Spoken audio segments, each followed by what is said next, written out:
ये चीज बिल्कुल पॉसिबल है कि हो सकता है कि जो पापा की एज है, देखो भाई जब बच्चा पैदा होगा तो बच्चा अगर 1 साल का है, ठीक है, और पापा अगर आपके पास में 30 साल के हैं, तो पापा अपने बेटे की एज के कितने गुना आपके पास में है भाई? वह 30 टाइम्स है, यस सर। फादर के 30 टाइम्स है। लेकिन 15 साल के बाद जब बच्चा हो जाएगा 15 साल का, ठीक है, और बेटा हो जाए, पापा हो जाएंगे 15 साल के बाद 45 साल के, ठीक यस है। सर। तो मतलब आप ये मान के चलो ना कि जब बच्चा 15 साल के बाद में, ये पापा हो जाएंगे 45 साल के और बेटा हो जाएगा 16 साल का, ठीक है। तो अब पापा की एज जो होगी वो 30 टाइम्स, अब पापा 30 टाइम्स नहीं होंगे अपने बेटे के, अब पापा अपने बेटे की एज के 3 टाइम्स से भी कम है। आप बात समझ यस रहे हो? सर। यस कि सर। अभी जो पापा है 30 साल के और बेटा है अगर आपके पास में 1 साल का, तो पापा की एज बेटे की एज की 30 टाइम्स है ना? Yes sir. लेकिन जब आफ्टर 15 ईयर्स, तो जब इसमें 15 साल आप जोड़ दोगे, तो आफ्टर, अगर आप इसके अंदर बात करके चलोगे 15 ईयर्स, तो आफ्टर 15 ईयर्स, तो 15 साल के बाद बेटे की एज 15 साल बढ़ जाएगी, मतलब 16 साल का हो जाएगा बेटा, और पापा की एज 45 साल की हो जाएगी, मतलब वो 15 साल बढ़ जाएगी तो 45 साल के हो जाएंगे। तो पापा अब जो बेटे से लगभग 3 गुना बढ़े हैं, क्योंकि 16 का 3 टाइम 48 होता है, तो 3 टाइम से भी कम है। जो कि पहले 30 टाइम्स थे, अब वो 3 टाइम्स से भी कम है। तो ये मतलब जो रेशो है, रेशो बदल सकता है, लेकिन क्या है, जो प्लस होना है और जो माइनस होना है वो हमेशा सेम रहेगा। अब आपको अपना मतलब जो क्वेश्चन में से जो सबसे डिफिकल्ट क्वेश्चन लगता है वो बोलो। Okay sir.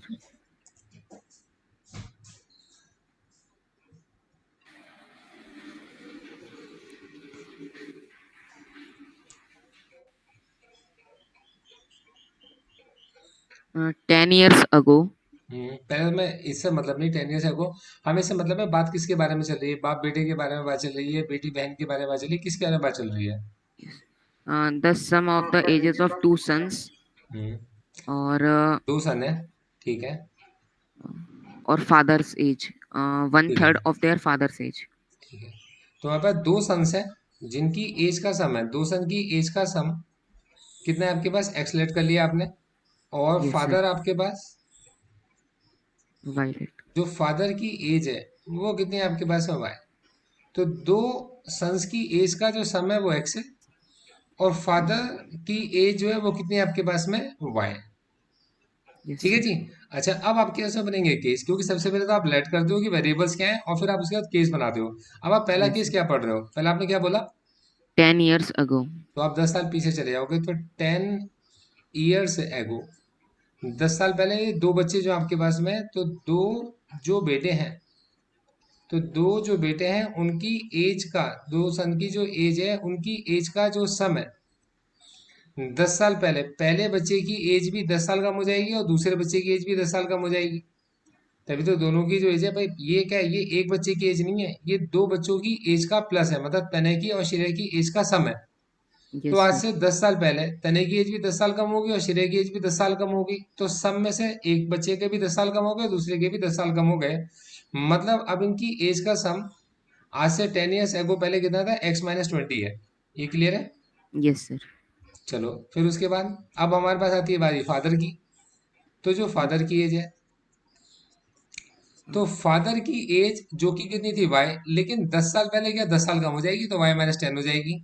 यस ठीक सर। है जी। पापा की एज 10 साल कम हो जाएगी, ये दो बच्चे हैं तो दो बच्चों की 10-10 साल कम हो गई। क्लियर? जिसकी यस वजह से सर। सम 20 साल कम हो गया। अब आपको एज पर केस क्या गिवन है आपके पास में? The sum of the ages of two sons hmm. was one third of their father's age. तो मतलब सम ऑफ एज, इसको लिखना पड़ता है आपको, 2 सन्स, इसका मतलब इज इक्वल्स टू है 1/3 है किसकी? फादर की एज की, 10 ईयर्स है वो। तो सम ऑफ एज और 2 सन्स, तो सम ऑफ एज और 2 सन्स कितना है? x-20 है। ये क्या है? 1/3 है। फादर की एज कितनी है? y-10 है। ब्रैकेट लिख दिया आपने। वैसे तो लिखोगे भाई, आपने अब क्या Yes, लिखा? sir. जो भी सम ऑफ एज ऑफ 2 सन्स, वो कितना था? x-20, आपने x-20 लिख दिया। इसका मतलब इज इक्वल्स टू है, ये 1/3 है तो आपने 1/3 लिख दिया। फादर की एज क्या है? y-10 है। अब आपने क्या Yes, करा? sir. इस 3 को आपने मल्टीप्लाई में भेज दिया, तो हो गया 3 times x-20 is equals to 1 times कितना आपके पास है? y-10। Yes, sir. तो ये होगा 3x-60 is equal to y-10। तो ये होगा आपके पास 3x minus y is equal to कितना हो गया 50। ये हो गया आपकी इक्वेशन नंबर 1, ये आपका केस 1 बन गया। अब केस 2 पढ़ो आप। Uh, one son is 2 years older than the other, hmm. and the sum of their present ages is 14 years less than the father's present age. ठीक है, तो देखो हमसे कहते हैं कि जो पहला बेटा है, अब जो कहते हैं वन सन, देखो हमसे कहते हैं वन सन, जो एक बच्चा है, इज कितना, Uh, one son is 2 years older than the other. 2 years older, older नहीं होगा एल्डर होगा। सर चलो वो ओल्डर भी हो सकता है, जी एल्डर देन अदर। एक बच्चा दूसरे से 2 साल बड़ा है, तो मतलब जो पहला बच्चा है वो दूसरे बच्चे से 2 साल बड़ा है, तो मतलब ये हुआ, यस सर। मतलब तने श्रेय से 2 साल बड़ा है, ये तो मतलब हुआ। Yes sir. अच्छा, अब हमसे कहते हैं कि प्रेजेंट सम, जो इनकी एज का जो प्रेजेंट सम है। हाँ जी, फिर क्या कहते हैं present sum. The sum of their present ages is 14 years less than the father's present age. Is 14 years less than father की प्रेजेंट एज, ये तो मतलब है। Yes sir. तो प्रेजेंट सम कितना है इनका, आपने एक्सलेट किया था। इसका मतलब इज इक्वल टू ये 14 साल कम है, पापा की प्रेजेंट एज कितनी है वाई, उससे 14 साल कम कर दो। भाई यस सर। प्रेजेंट सम कितना था, आपने एक्सलेट किया था कि अभी इनकी एज का सम कितना है एक्स है, और फादर की एज को आपने वायलेट किया था। तो प्रेजेंट सम इसका मतलब इज इक्वल टू 14 साल कम है फादर की यस। प्रेजेंट एज से। तो यस फादर सर। की प्रेजेंट एज से 14 साल आपने कम कर दिया। तो ये बन गया x minus y is equal to कितना बन गया माइनस का 14। ये आपकी इक्वेशन नंबर 2 बन गई। तो दो इक्वेशन है, फर्स्ट भी और सेकंड भी, दोनों को सॉल्व कर लोगे। Okay sir. ठीक है, तो इससे आपके पास एक्स और वाई निकल कर आ जाएगा, मतलब आपको क्या मिल जाएगा, आपको दोनों बच्चों की एज का सम मिल जाएगा। मैं इसको कर देता हूँ आपके साथ। तो इसी के साथ हमने क्या लिखा, 3x - y is equal to 50 लिख दिया। ये हमारी इक्वेशन नंबर 1 थी। और मैंने अब इन दोनों इक्वेशनों को माइनस कर दिया। तो मैंने क्या करा, इसको माइनस करा, मैंने इसको प्लस किया, और मैंने इसको माइनस कर दिया। तो ये कट गया। तो ये बचा माइनस का 2x इज इक्वल टू कितना है माइनस का 64। तो यहाँ से जो x है वो कितना होगा आपका 32 हो गया। तो x कितना निकल कर आ गया 32। अभी क्या है, ये दो बच्चों की एज का सम कितना है 32 है। ठीक है जी। तो मतलब S1 का और S2 का जो सम है वो कितना निकल कर आ गया 32 निकल कर आ गया। Yes sir. एक्स का मतलब क्या है, पहले बच्चे की एज और दूसरे बच्चे की एज दोनों का सम कितना है 32। अब S1 कितना है, S1 क्या है S2+2 है, क्योंकि ये जो पहला बच्चा है ये दूसरे बच्चे से 2 साल बड़ा है। तो S2+2 प्लस में कितना होगा आपके पास S2 इज इक्वल टू कितना है 32। तो हमारे यस पास सर। में 2 टाइम्स सेकेंड बच्चे की एज इज इक्वल टू हो गई 30। मतलब जो दूसरा वाला बच्चा है उसकी एज कितनी है 15।